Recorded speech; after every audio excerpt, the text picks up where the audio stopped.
Hey, it's Derek Jones. Thanks for joining me on another episode of Rare Paintball Guns.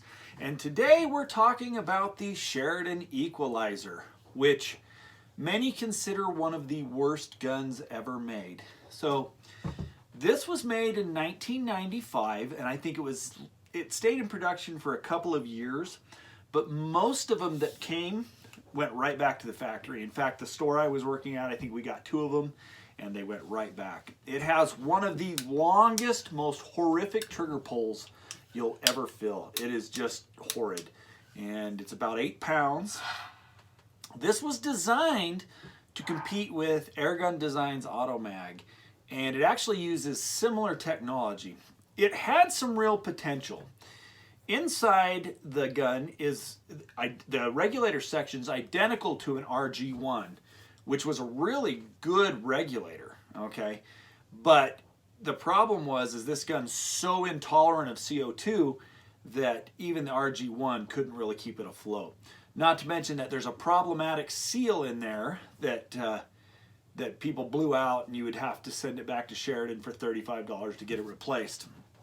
And so it didn't get a very popular reputation. In fact, I only ever saw one out on the field, and it didn't work. And so I picked one up off of eBay. I've never taken it apart.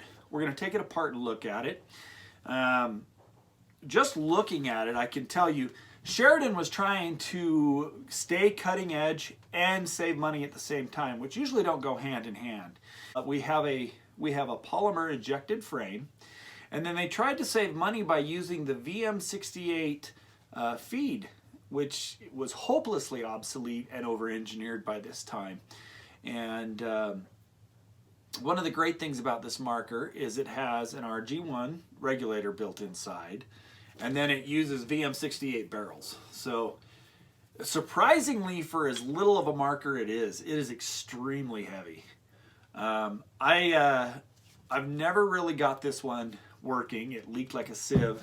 I've never taken it apart, so we're going to take it apart right now. Let me move the camera forward, and we'll look at it and see what it has.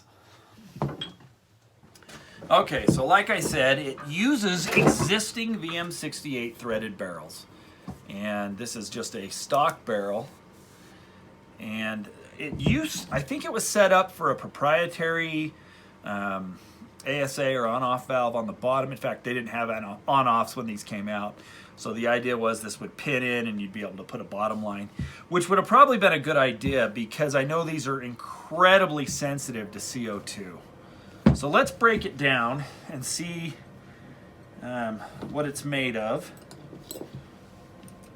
Like I said, this feed is directly off of a VM68. I'm sure they had a large stockpile of them, and in order to save money, they just said, hey, let's just slap these bad boys on there. Uses a VM68 detent, which is so old.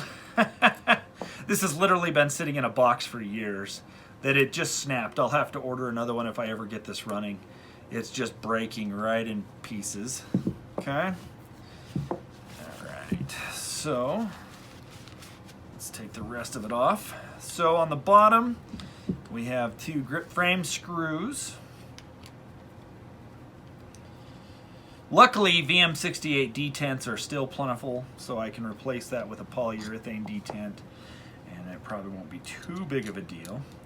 Now, like I said, the idea was they wanted to compete with Airgun Designs Automags, and one of the problems was there was some patents involved. So Sheridan kind of went around it to try and get away from that patent.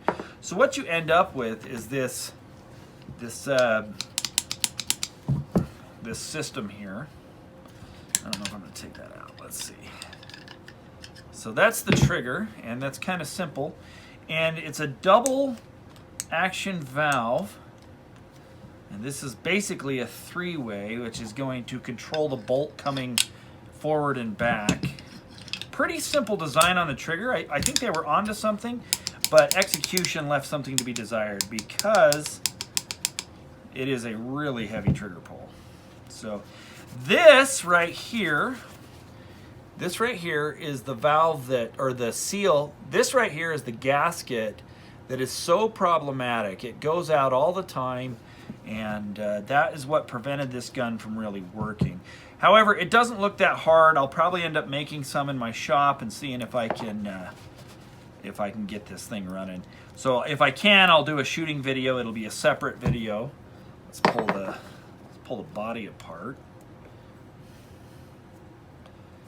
Now, Sheridan up until this point had a really good reputation, and this marker, in my opinion, is partially responsible for the demise of the company, because they never really recovered, and up until this point, the VM68 and the PMI3s and PGPs were all really, really favorable.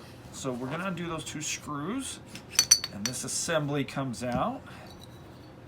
And you got very similar to an Automag. Very similar right there. It is a blow forward. It's kind of like a double action blow forward is what it's looking like to me. And that's about it right there. There's nothing too complex in there. So we have a tube. We have a bolt that's missing, and it's a stainless steel bolt, which is pretty heavy. And that mass is actually part of why this gun had a lot of kick to it. It is Venturi.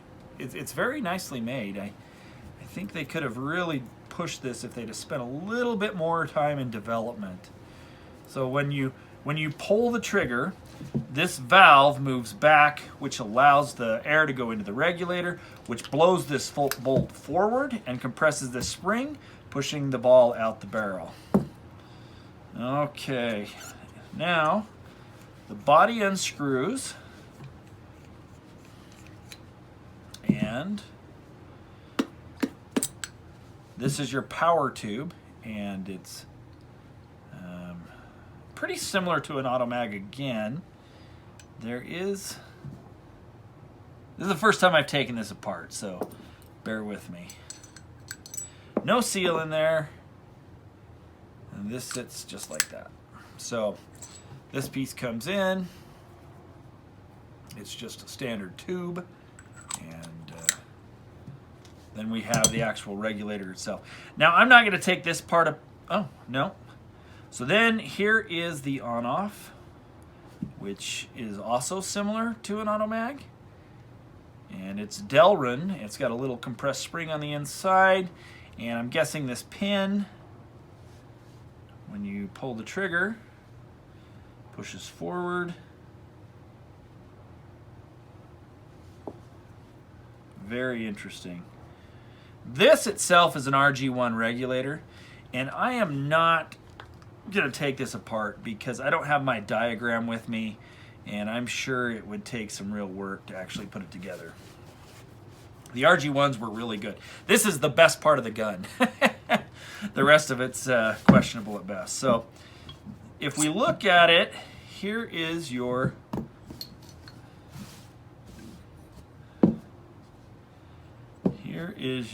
field stripped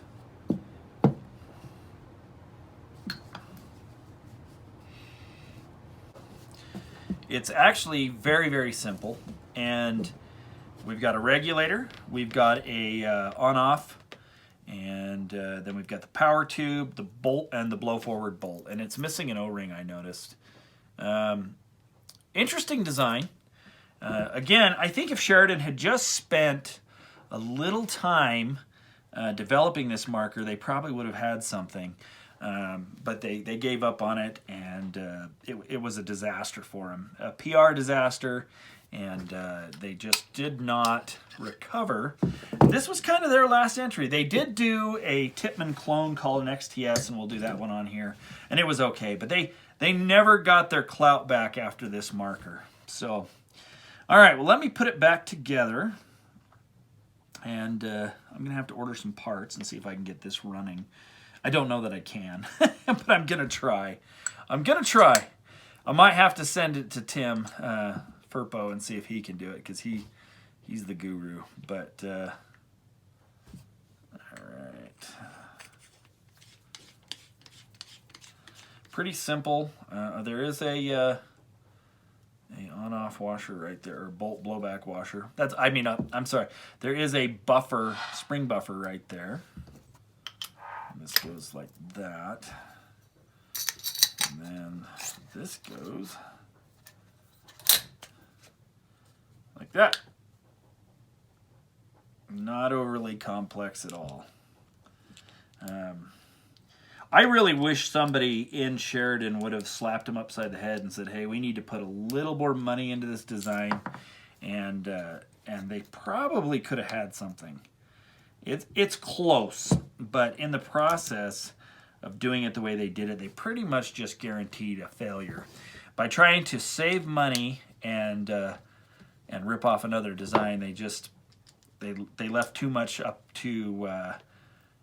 there was just too many problems with it for it to continue forward. I don't know how many were made, but it wasn't a lot. And most of them went back to the factory. In fact, I'm sure in Sheridan's warehouse there's probably a box of these sitting somewhere with hundreds and hundreds of them.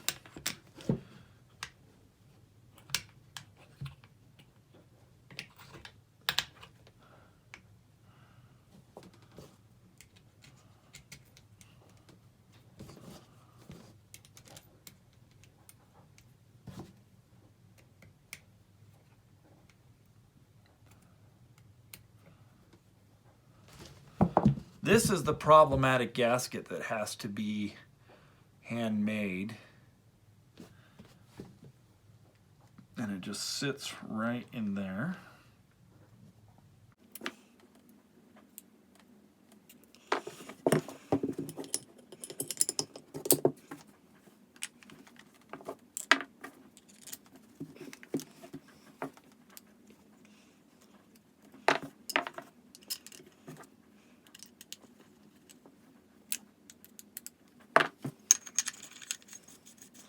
Okay, so I've got that back together now. It looks like, it really doesn't look like it would be that hard to really get this to be a functional gun, especially with modern compressed air. They were horrifically sensitive to CO2. That's really what I remember. You just couldn't even shoot CO2. And the RG1 regulator was designed to let you shoot CO2 in a marker and keep it consistent. And I sometimes wonder if this regulator had actually been put vertical right here, so that when your CO2 tank came in here, your gas, you had that vertical regulator like the RG1 was originally set up, if it would have functioned better. But I don't know. I never ever saw one of these work in the field, ever. I never saw one in the tournament series at that time. And Sheridan kind of exited shortly after there as far as being a real contender. Up until that point, the PMI-3, the VM68, Sheridan owned the VM68, and that was a phenomenal marker. And they also were responsible for the PGPs and the PMI-1s, the PMI-2s, and the direct feeds. And they had really turned out some really great markers. But this one was a total flop. And it's kind of a goal for me. I really want to get this running and take it out to a paintball field and shoot it. But everybody would just think it's an auto mag. And it looks like an auto mag in a lot of ways. It's basically, they said, let's take an auto mag and simplify it as much as we can, and then use the most ugly feed neck we ever could come up with, and we'll put a little sight on it like that's going to help. It's just a case of too much, too fast, with not enough support. And instead of taking the time to really turn out a decent marker, they belly flopped, and it's too bad. It had potential, and I really think that if they'd have gone through and said, you know what, let's get rid of this and put a vert feed on it, let's put the regulator underneath the front like an auto mag, maybe a little more simplification as far as the trigger mechanism, or that's not the right term, maybe a little more advanced system for the trigger that made it so it's not like ridiculous. This could have been something. I don't know how many were made. I know that they were made from like 1995 to 1997, and so it says on the serial number 0959026006. Now, another friend of mine says that the last 3 serial numbers are all that counts. The rest was inventory and stock. So if that's true, and I don't know that it is, so if anybody knows more about this equalizer, please let me know in the comments. Tell me what you know, what you don't know. I'd love to talk to the actual designer of this and see what he has to say. But if that's true, this is number 606 of 1,000, and it wouldn't surprise me if that's all, about 1,000 were all that was ever made, because they just did not do well. So anyway, thanks for joining me, and if you like this video, give us a like, and if you like the channel, please subscribe. And again, if you have any information or any questions, please post in the comments below, and I'll see you next time.